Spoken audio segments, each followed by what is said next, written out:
Hi. Today I am going to explain the best TV show called Wednesday. Episode 1 of Wednesday starts with students arriving for classes at Nancy Reagan High School. Among those students is Wednesday, who finds her little brother Pugsley is a victim of bullying. The bullies have tied him up in her locker and left an apple in his mouth. As she unties him from the ropes, she gets a vision of what the bullies did. Wednesday admits she has recently been plagued by visions that come on quickly and feel like electroshock therapy. Before leaving her brother, she tells him she is going to do what she does. Wednesday finds them in the school swimming pool and releases 2 bags of red-bellied piranhas into the pool. She then watches with sheer fascination and delight as the piranhas attack the boys in the water. Wednesday's parents Gomez and Morticia sing together in the car. As they take Wednesday to her new school Nevermore, and she seems quite unhappy about this. Her parents try to assure her that she will love Nevermore, which they think is the perfect school for her. Wednesday thinks they are taking her there to live out some kind of legacy they left in the school. Since her parents went to the same school and it is where they first met and fell in love. Her mom, Morticia, insists that they are taking her to the new school because it is a place where her peers can understand her. A magical place like no other. There is also the fact that Wednesday was almost charged with attempted murder after what she did to the bullies in her former school. They soon arrive at Nevermore, and the principal, Larissa, welcomes them. As it turns out, she is Morticia's old roommate. She is impressed enough with Wednesday's perfect grades and the family's long history with the school to make an expectation and accept her in the middle of the term. Morticia is concerned about Wednesday's mental health and informs the principal that Wednesday is required by the court to attend therapy. Larissa says they have a certified therapist and she can meet Wednesday. The principal assigns Wednesday to her mother's old dorm, Ophelia Hall, and takes them to meet Wednesday's new roommate. Enid Sinclair is a bubbly girl and is excited to meet her new roommate and take her on a tour of the school. Wednesday is not interested in learning much about the place as she has no plans of staying long in the school. Enid is quick to bring up the rumors about Wednesday's brush with the law in her former school. Of course, Wednesday calmly confirms the rumors to be true.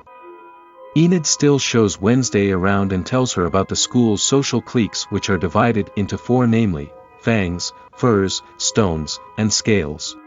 Wednesday is told about Bianca Barkley, the beautiful siren. She used to date the resident tortured artist, Xavier Thorpe. The family bids Wednesday goodbye, and Morticia warns her about planning to escape the school.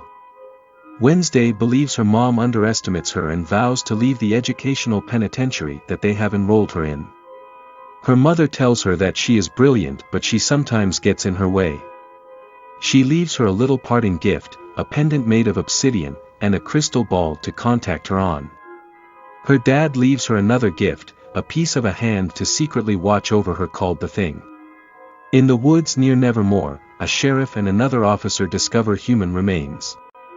According to the female officer, there have been 2 other similar attacks a week before.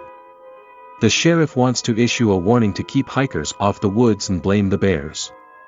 He knows that it was not a bear that attacked the hikers and thinks the murders are connected to Nevermore. Unfortunately, has no evidence yet, so he will be sticking to the bear attack story for now. When Enid returns to her room, she learns that Wednesday divided the room equally. Wednesday sits down and tells her that she devotes an hour of her time each day to her novel. She insults Enid's writing and her followers, who respond to her stories with insipid little pictures. Enid calls them emojis. She goes after Enid, who begins playing music. Enid makes her nails come out and warns her not to mess with her. They stop when their dorm mom, Marilyn Thornhill, interrupts to check on Wednesday. She gives Wednesday a black dahlia to match her personality. The next day, Wednesday goes to the fencing class and sees Bianca Bear Rowan. Wednesday challenges her to a match.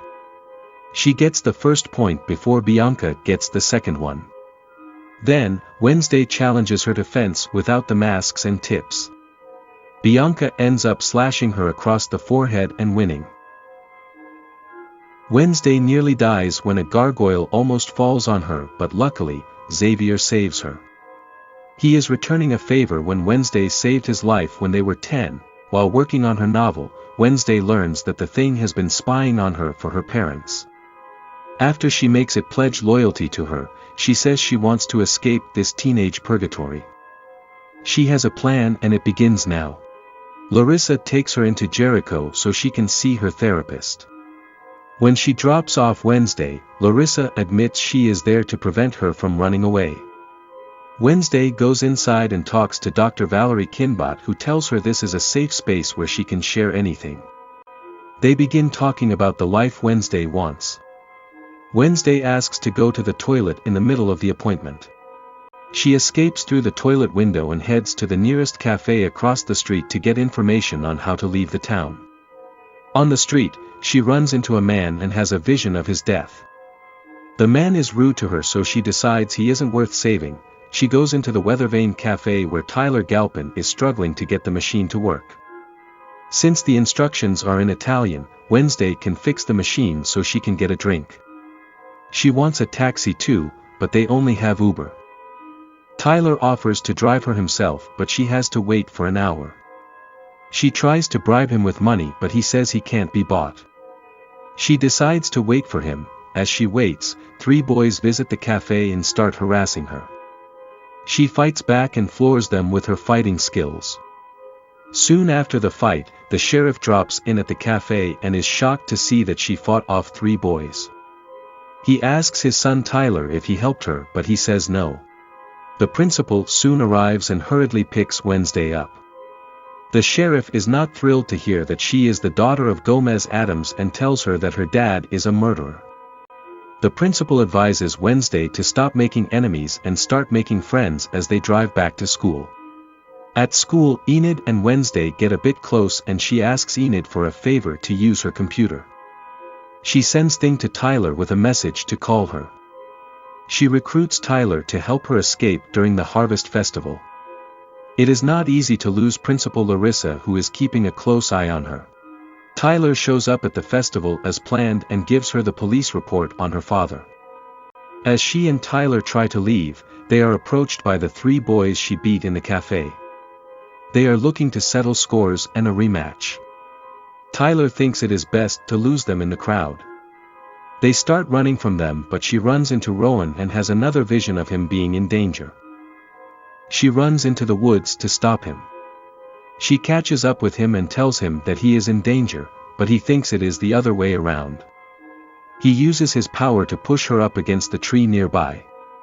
Rowan believes he has to kill her to save everyone else. He shows her the picture that his mother drew 25 years ago and says she is the girl in it.